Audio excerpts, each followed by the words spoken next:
In the name of Jesus, Panginoon, itinataas ko sa iyo ang kapatid ko na nanonood ngayon.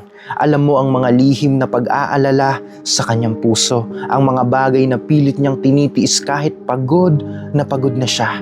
Panginoon, hipuin mo siya ngayon. Alisin mo ang bawat bigat sa kanyang dibdib. Alisin mo ang lahat ng takot at palitan mo ito ng iyong kapayapaan na walang hanggan. In the name of Jesus, maghimala ka sa kanyang buhay. Buksan mo ang mga pintong akala niya ay habang buhay nang nakasara. Ipinapahayag ko na ngayong sandali, ang iyong mga luha ay nagiging patotoo ng iyong kabutihan, Panginoon.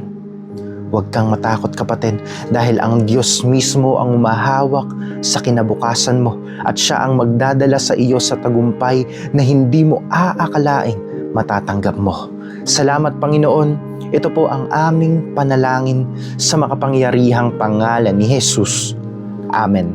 Claim the blessing from the Lord. Comment down your prayer requests and share this prayer sa mga mahal mo sa buhay.